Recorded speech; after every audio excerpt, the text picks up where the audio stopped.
chegou o nosso horário de geografia, mais uma vez, né? Ontem tivemos geografia e hoje, ontem nós tivemos a correção. E hoje nós vamos adentrar no capítulo 2.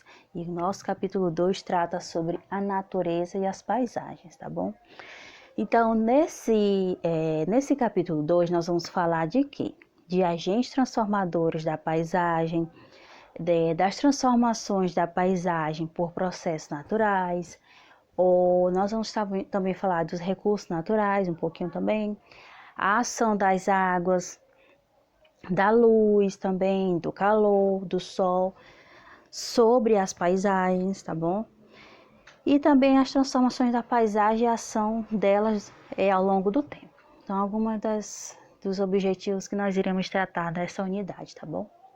Então, vamos iniciar com a leitura da página 62, tá bom? Hoje nossa aula vai iniciar na página 62, que no caso é o capítulo 2, a natureza e as paisagens.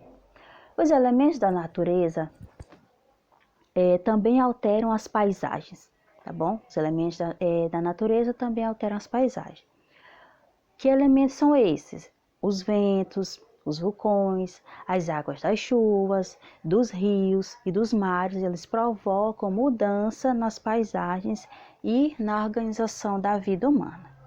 Então, novamente, os elementos naturais, eles também alteram as paisagens que nós temos. Que elementos são esses, tia? Os ventos, os vulcões, as águas das chuvas, dos rios. Então, tudo isso vai provocar mudanças na paisagem e também na organização da vida humana. Aí ele nos traz algumas imagens, as imagens da pedra furada no Parque Nacional, de Jericoacoara, no estado do Ceará, em 2017, e a ação das ondas do mar formam e modificam lentamente as paisagens dos litorais. Olha que interessante. Outra imagem nós temos lá em Pojuca, no estado de Pernambuco, em 2015, a destruição do calçamento pela ação das ondas do mar. Então, olha só, também nós temos lá os Lençóis Maranhenses, e eu gosto muito de falar sobre ele, porque o que acontece? Então, os ventos, eles modificam as paisagens nos Lençóis Maranhenses, tá bom? Vamos falar da nossa terra. E aí, o que acontece? Quando os ventos vêm, eles modificam essas dunas de areia que nós temos lá. Então, quando o vento vem, eles vão modificando todo o tempo essas dunas, mudando de posição e tudo mais.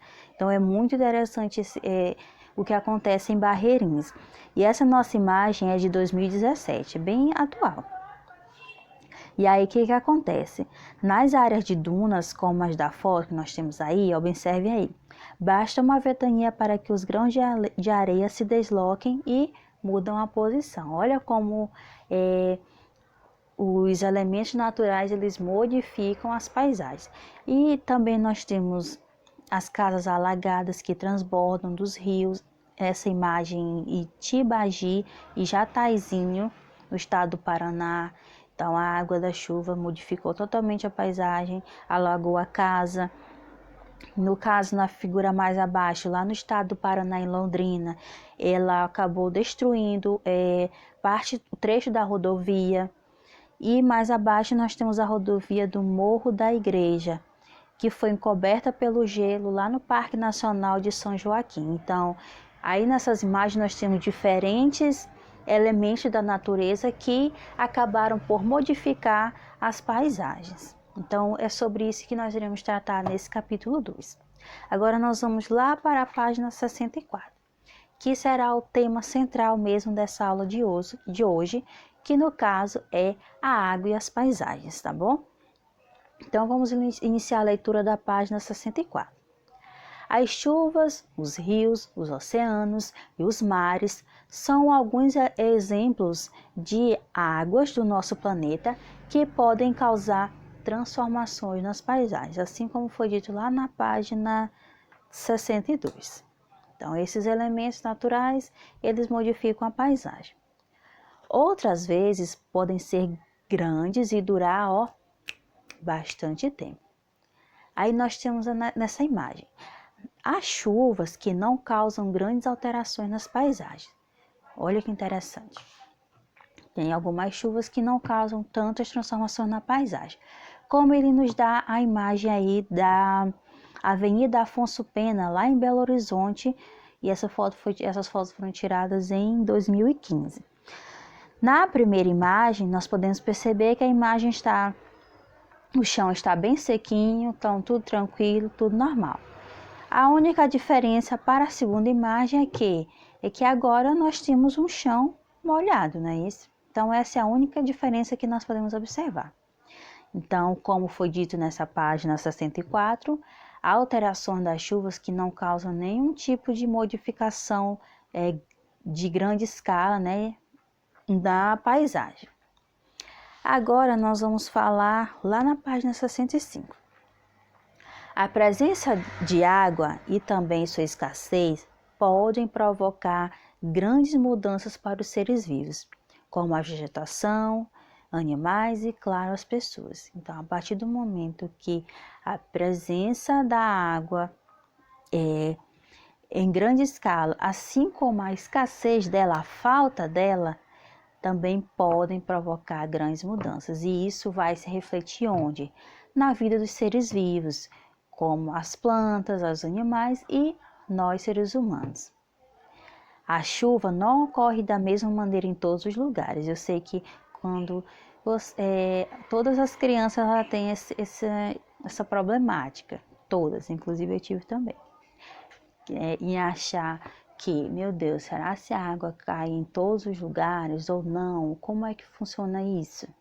Toda criança tem esse questionamento. Então, hoje nosso livro está nos respondendo que a chuva ela não ocorre da mesma maneira em todos os lugares. Não sei se você já prestar atenção, às vezes em uma rua daqui da nossa cidade está chovendo, mas quando você chega em outra rua, isso não está acontecendo.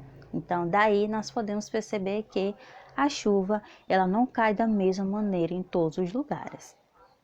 Em algumas áreas chove muito durante todo o ano, já em outras chove bastante apenas em uma estação do ano. Há ainda áreas onde não chove por vários meses. Então, essa variação da quantidade de chuvas e sua distribuição durante o ano influencia o tipo de vegetação que vai ter naquele local. Que se desenvolve em uma área, o tipo de solo, as características dos rios e a vida humana. Então, olha que interessante. Primeiro, ele nos diz que a chuva não cai da mesma maneira em todos os lugares. E depois, ele nos traz que, dependendo da quantidade de chuva que cair em um local, isso vai refletir em quê? No tipo de vegetação que vai ter ali, também no tipo de frutas que vai ter ali naquela região, como por exemplo, não é comum maçã na nossa região. Por quê? Porque o nosso clima, a quantidade de chuvas e tudo isso não ajuda para que isso aconteça. Por exemplo, também ameixa também não é comum para cá, uva também não. Então, porque são tipos de frutas que nosso clima não proporciona isso. Também, nem se fosse por quantidade de chuva, também isso não ia acontecer. Então, mais comum é o que? Manga, banana, o que é mais comum aqui na nossa região devido ao nosso clima, nossa quantidade de chuva e também nosso tipo de solo. Então, tudo isso vai refletir no tipo de vegetação que nós vamos ter e tudo mais. Então, e essas são, voltando aí na primeira situação, nós temos a vista de um trecho de Salgueiro, no estado de Pernambuco, em 2012, na época da seca, e em 2014, na época de chuva. Olha como podemos perceber a diferença dessas duas paisagens, tá bom? Elas mudam completamente, o tipo de vegetação muda completamente. Já na situação 2, nós temos o rio Tietê, é um rio muito conhecido, geralmente passa muito na televisão, principalmente por causa da poluição. Mas vamos lá. No período de seca e no período de chuva, no período de cheia, tá bom? em Salto, estado de São Paulo. A primeira imagem é 2014 e a segunda 2016. Olha a grande diferença que fica esse rio durante um período de seca e durante um período de cheia. Então, essas são apenas alguns exemplos de alteração na paisagem causada pela ação das águas, além das chuvas e da inundação de rios, como você já viu.